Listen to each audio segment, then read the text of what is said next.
अच्छा व्यवस्था नहीं जरूरी बा, बहुत बढ़िया व्यवस्था आप कैले रहलन, बहुत अच्छा लगल। बड़ा बढ़िया प्रचार प्रसार भी प्रोग्राम करौले रहलन, मेहनत कैलन प्रोग्राम के पीछे। ऐसा होखे के चाहिए।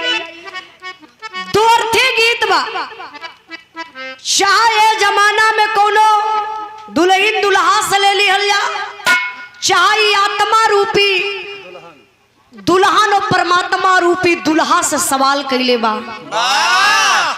हमारू पति परमेश्वर, हमारू सैया जब आने बदे आई है तो हम जाई ना, लेकिन मनवे बा दिलवे बा, इ दिलवा कहत बा कि जबरी करी है तो चल जाई, लेकिन जाई एगो काम और ना करबे। का ना करबे मास्टर साहब?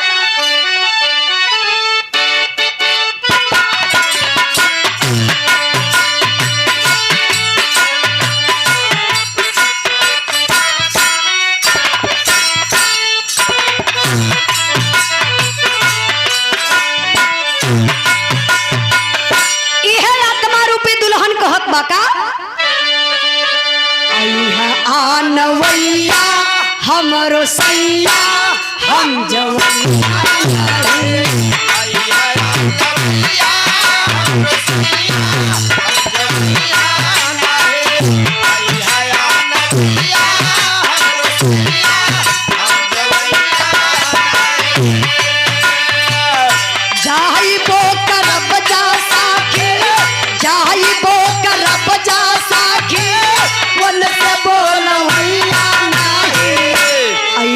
आनवैया हमरो सैया हम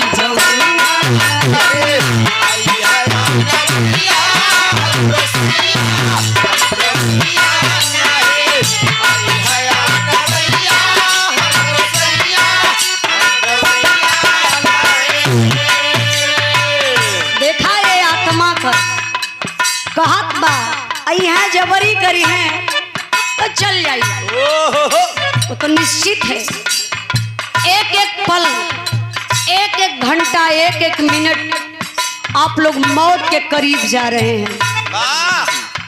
इसलिए वो दुल्हन आत्मा रूपी दुल्हन कह रही है जबरी करी है तो जाई, जाए के जाई, लेकिन एक काम और ना करबे। का के तनो जखोदी है खदी और गुद गुदई है जो तो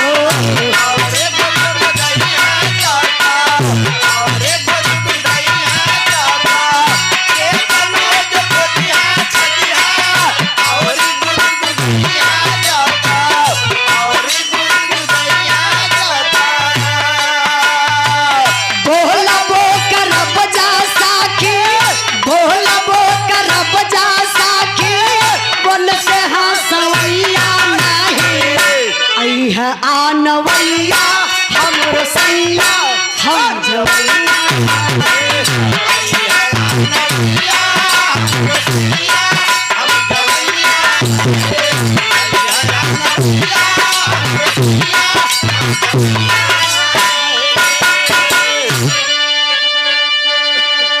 आई एक 5 मिनट का गीत आप लोगों के बीच में प्रस्तुत बा, लेकिन ये बिरहा के बराबर रही।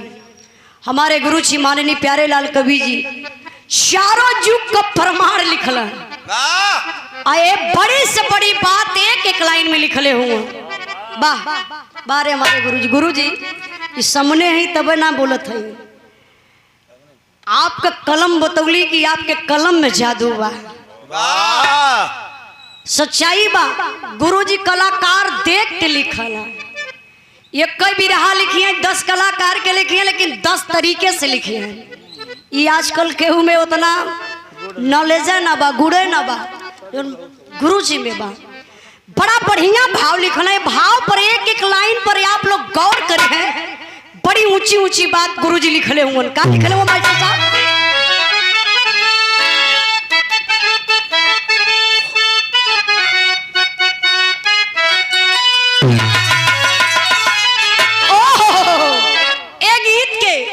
स्वर्गीय बेचन गुरु अपने जमाने में बड़ा लहाई के गावे, लेकिन ये हमार अंदाज बा। क्या हमार अंदाज बा मास्टर साहब? अरे आंगने में फूला फूला घेरनवा नाना दो, अरे आंगने में फूला फूला घेरनवा नाना दो, बाजले बधाई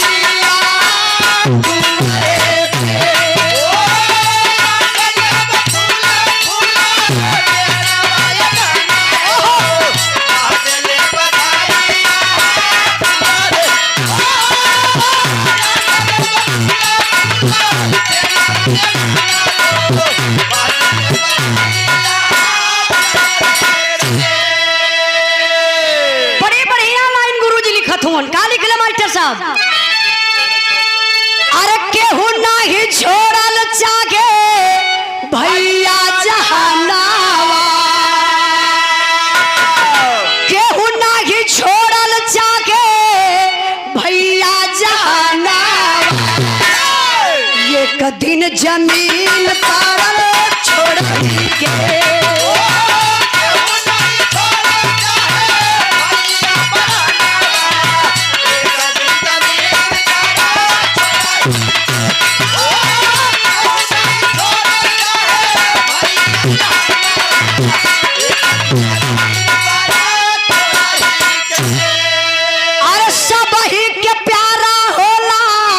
जनवा परनावा, अरे सब ही के प्यारा होला जनवा परनावा, फिर भी शरीर पर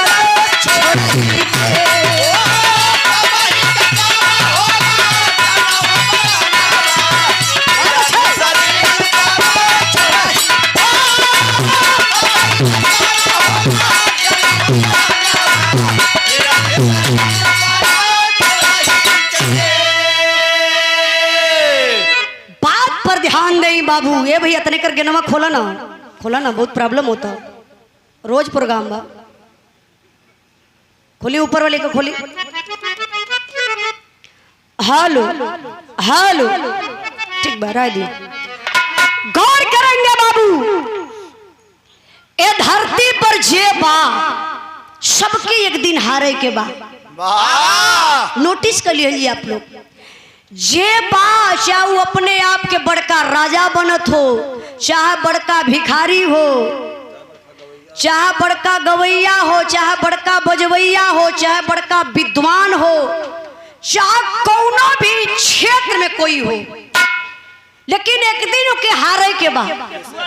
अच्छा आप लोग सोचबा कि बड़े बड़े विद्वान आखिर कैसे हार गई हैं? ये हमारे गुरु जी के दिमाग का हरकत बा। लिखत हुआ केहू नहीं छोड़ल चाहे जनवा परनवा, फिर भी शरीर पर छोड़ही के। का कोई चाहला कि हम मर जाई?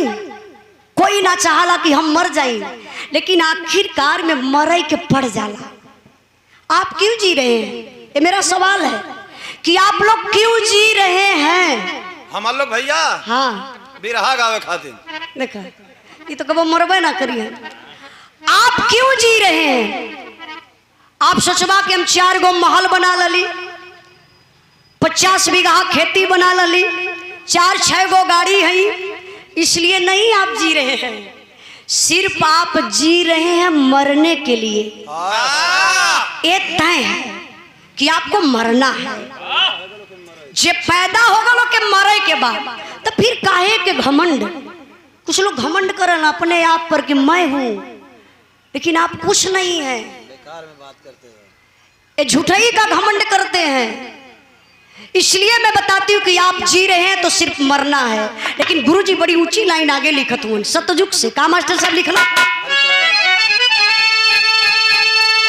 अरे हरिश्चंद्र सपाही से मुख मोड़ लिहाला,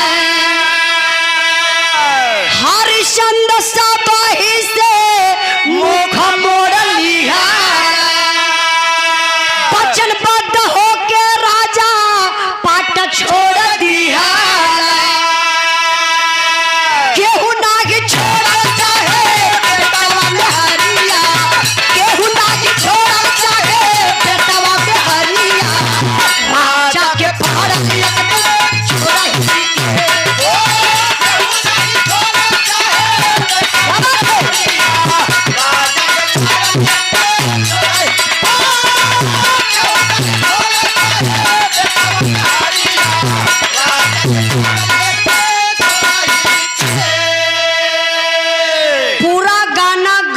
का मतलब आखिरी में बताई कि कैसे हारे के बा।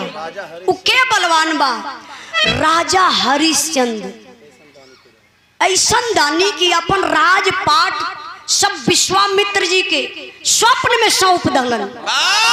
अपने कल्लू डोम के हाथे बिक गईलन। बनारस में मुर्दा फूके का काम कैलन। आखिर आप लोग सोचिए, एक राजा होकर के मुर्दा फूकने का काम किए। आज एक लावारिस लाश मिल जाए, कोई आम इंसान से कह दा कि ओके तनी ठिकाने लगा दे तो केहू छुए के तैयार ना बा। लेकिन एक राजा होकर के मुर्दा फूकने का काम किए राजा हरिश्चंद्र जी। राजा हरिश्चंद्र जी से मुर्दा के फूकौलस? बनारस के मारे वाले बड़का विद्वान बैठल हुआ। अब एकर भाव आप लोगन की आखिरी में बताइए। अब आप लोगन के दिमाग हम लेके चलत बनी है के भट्ठा जरूले हो। अच्छा चाचियों घरे कहत हो कि हमारे जने हुआ अब वहीं ले छोड़ल है ना तब का तब मुंह से मुंह सटे ना देने तो के कैसे पता है? महाकाल अरे नशा से कर ही के ना चाहिए ना भैया हमारा नशा मुक्त है। नशा बहुत खराब चीज है चचा। हाँ यार पियत हो यहाँ ले कर धुआं आई। अब आप लोगों के हम लेके चलत बनी त्रेता में मास्टर साहब। अब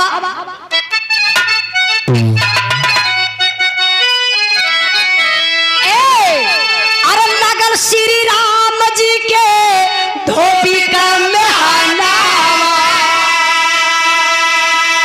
अरे लगल श्री राम जी के धोबी का मेहना।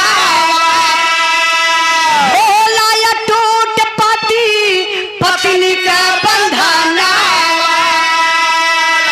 लक्ष्मण जी चाहला सीता जयहना की बनावा।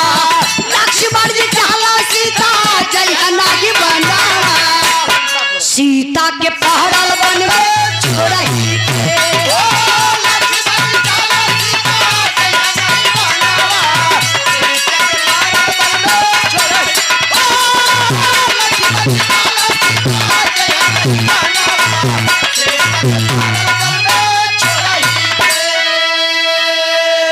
त्रेता युग का बात बा।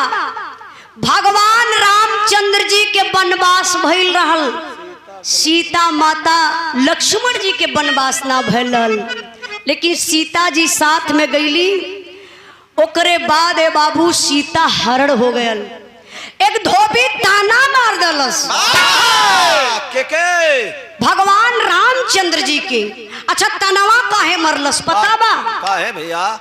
ओ धोबिया का धोबिनिया कोनो काम से, कहानी साठ में रही बस ये लिए कि विस्तार से बताओ लगा तो बड़ा लंबा हो जाएगी। धोबिनिया कोनो काम से घर से निकल के बहरे गई रहल। और जैसे हमारे और काली नई 28 तारीख के ना बारिश भइल रहल, वही तरीके से तनी तेज बारिश होखे लगल। धोबिनिया बेचारी घरे अवई में असमर्थ हो गई। फंस गई। तब का इनके कैसे पता? इनकर बाबू खाना ना बना खियोले रहने। अब धोबिनिया बेचारी उधर फंस गई। फंसले का मतलब बच गई ना, लोग काला के बेचारू फंस गई है। अब बेचारी वहां फंस गई। धोबिनिया आई ना पावत बा। यहाँ धीरे धीरे सुबेर हो गयल। रात भर धोबिया जो हलस। और जब सुबेर हो गल तो ठेतना बड़ा मुंगरा लेके, मुंगरा उंगरा के का कहल जला जोने से घास हॉस्पिटल जले मुंगरवे ना। अच्छा इतना बड़ा मुंगरा लेके धोबिया वही दुआरी पर बैठल। काला साज आई धोबिनिया तो वो यही सोकर स्वागत होई। यही भेंट से उससे बतियाई। ए भैया धोबिया ले के उहे मुंगरा दुआरी पर बैठल बा। तब तक धोबिनिया पायल छम छम बजावत आई। धोबिया देखलस। जब धोबिया देखलस शरीर में आग न लग गई हो। क्रोध में आए के धोबिया वहीं से डांटे शुरू कैलस। डांट के कहलस कि अंदर आना मना है। नहा वहा के तब अंदर आए। धोबिनिया कहलस अरे पति देव हमके घर में ना घुसे देबा। धोबिया कहलस का तू समझत है? रात भर तो इंतजार कैली तो हमके पागल समझ ले ही। पता नहीं कैसे रहली कहाँ। रात भर पता नहीं तो कौने के साथे कैसे रात बितौली। का तू हमके भगवान रामचंद्र जी समझ ले ही। सीता के रावण चोराई के ले गल तो का उ अगरबत्ती सुलगाई के पूजा करत रहल। देखा यह दाना मरलस। अब यह दाना लगल भगवान रामचंद्र जी के। भगवान रामचंद्र जी सीता मैया के बुलौले बाबू अग्नि परीक्षा ललन।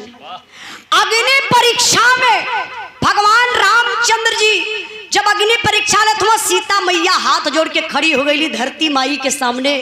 काली ए माई जैसे अपने गोद से पैदा कैले हुआ आज अपने गोद में समाला, नहीं तो समाज में हमारे ऊपर कलंक का टीका लगत बा। आज मर्यादा के बचाला, सत्यता सच्चाई के दिखा दा। ए बाबू आप लोग सीरियल में देखले हुई है, टीवी में देखले हुई है, फोटो में देखले हुई है। धरती मैया फटत है और सीता जी वही में समात है।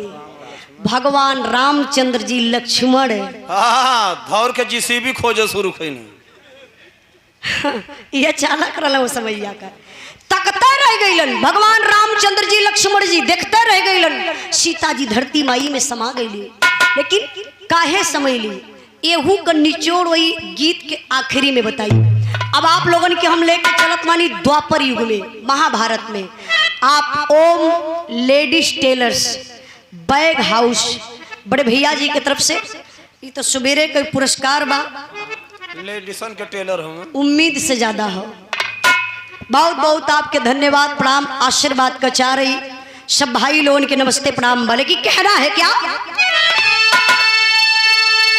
अरे रखल करारा हो जोगा के आपन बना, बारल चाहत रहाल हो अर्जुन का जाना। कौरव के शिविर में मचला तूफानवा, कौरव के शिविर में मचला तूफानवा। आखिर में बाण पड़ा छोड़ा ही के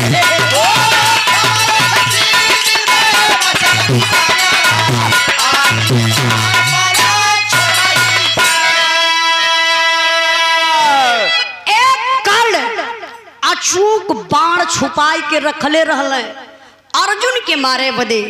लेकिन बाहर कृष्ण भगवान जे के लोग कहेला छलिया, कृष्ण भगवान छल कह गई। आखिरकार वो बाण कर्ण को छोड़ना पड़ा। यह में बहुत बड़ा राज बा, एकर भी मतलब आखिरी में बताइए। अब आप लोगन के लेके आ जात बनी कलयुग में। कलयुग में मास्टर साहब के हारल बा। अरे देशवा के कैला रे जब्बार 47 में भायल जाबा देशवा देशवा के अपने या जाति के करनावा, देशवा के अपने या जाति के करनावा। नेताजी के पहाड़ छोड़ा ही के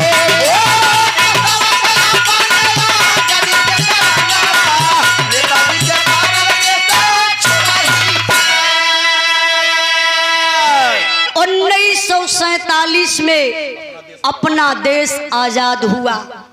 हमारे देश को, भारत को अंग्रेज सब छोड़ना नहीं चाहते थे, लेकिन एक शर्त रखे अंग्रेज कि देखिए जिंदा या मुर्दा नेता सुभाष चंद्र बोस को अगर आप लोग जिंदा या मुर्दा हम लोगों के हवाले कर देंगे तो हम लोग हिंदुस्तान को छोड़ देंगे, नहीं तो वरना हिंदुस्तान को छोड़ने वाले नहीं है। इतनी बतिया बाहर अपने हिंदुस्तान के कुछ, अब हम क्या बोले, गद्दार बोले गद्दार। अब हम नहीं कह सकते, आप लोग खुद ही समझदार है। कुछ लोग ऐसे थे, बता दे का भैया, नहीं भैया कुछ लोग नाराज हो जाए बतौले पे। कुछ लोग ऐसे थे इसी हिंदुस्तान के, हम लोग हिंदुस्तानी हैं तो एक पारिवारिक परिवार से हैं। कुछ लोग वादा कर दिए अंग्रेजों से, ठीक है जिंदा या मुर्दा नेता सुभाष चंद्र बोस के आपके हवाले हम लोग कर देंगे। ये बतिया बाबू जब सुनलन नेता सुभाष चंद्र बोस जी, बतिया लग गई, कहना बाहर हमारा हिंदुस्तान, जिसके लिए हमने खून पसीना बहाया, आज वही लोग उस दुश्मन पापी के हाथ में हमें जिंदा या मुर्दा दे देंगे। जिंदा तो नहीं जाऊंगा, चाहे कुछ भी हो जाए, लेकिन मरने के बाद क्या पता, हो सकता है कि अंग्रेज के हवाले मुझे लोग कर दें। ये बतिया का पता चलल बाबू नेता सुभाष चंद्र बोस के कहाँ चले गए। आज तक कोई पेपर पत्रिका, कोई टेलीविजन, कुछ कहीं भी पता ना चलल कि नेता सुभाष चंद्र बोस कहाँ चले गए। कुछ दिन पहले पेपर में निकला था कि फ्रांस विमान दुर्घटना में नेताजी की मौत हुई, लेकिन वो भी पुष्टि नहीं हुई। उसको भी लोग नहीं मानते, लेकिन नेताजी का आज तक पता नहीं चला। पूरे गाना का निचोड़ का है, पूरे गाना का मतलब का है, कैसे हारे के सबके। यही आखिरी लाइन में हमारे गुरुजी माननीय प्यारे लाल कवि जी लिखलन, का लिखलन, अरे बिहारी गणेश सब सामय करावे, ये करा से के हो भी पार नहीं पावे। गौर करेंगे, बहुत इंपॉर्टेंट लाइन है। बिहारी गणेश सब समये करावे, ये करा से केहू भी पार नहीं पावे। दुनिया में सबसे बड़ा बलवान के बा समय। समय बहुत बड़ी बलवान बा। अगर समय चाह जाई तो आपका एक कदम आगे ना बढ़ी, और समय चाह जाई तो आप एक कदम के बजाय 10 कदम आगे बढ़ा देबा। लिए आप लोगों से एक बात जरूर कहबे, आप लोग एक बात के दिल और दिमाग में अपने मेमोरी में सेव कर लिहा ना। बहुत ज्यादा खुशी में कौनो वादा लोग करिहा, और ना बहुत जल्दी कौनो चीज कौनो बात के आप लोग निर्णय लिहा। कहा से समय बा, समय कब धोखा दे दई, कब आपके अपमानित कर दई। आप वादा करवा कि ठीक है उजाला 6 बजे आ जाया, 6 बजे हम तो से मिलब जरूर, लेकिन समय ऐसा आई तब का चक्का जाम हो जाए कहीं। हाँ, 6 बजे ना मिल पैबा। कहले का मतलब प्रत्यक्ष ही समन्वय देखला। 28 तारीख के प्रोग्राम रहा ना उमेश भाई, लेकिन समय ना चाहलस, समय के चलते कार्यक्रम निरस्त हो गए। अब वो समय देखा आज 5 तारीख के चहलस। समय का देन बा कि बिरहा हो गई, समय से बिरहा शुरू भई, समय से बिरहा देखा खत्म होत बा, और समय से सब लोग अपने अपने घरे जाई। और समय के लोग दिल दिमाग मेमोरी में सेव कर लिया, कहीं भी कदम रखिया तो एक बार समय के याद जरूर कर लिया। समय कोई के छोड़ लेना बा। राजा हरिश्चंद्र जी से समय मुर्दा फुकौलस, सीता जी के ताना लगल, धरती माई में समा गई। समय का देन बा। कर्ण के बाढ़ छोड़े के पड़ल, समय का देन बा। बाबू नेता सुभाष चंद्र जी कहाँ चले गए, समय की देन है। ए लिए हमरे आखिरी भाव में कहना बा समय का मास्टर साहब, ए उजाला प्यारे लाल नहीं छोड़ल चाहे घरवा। ए लाइन पर हम चाहत बनी कि एक बार जोरदार ताली बजा के हमारे गुरुजी का आप लोग स्वागत कर दें।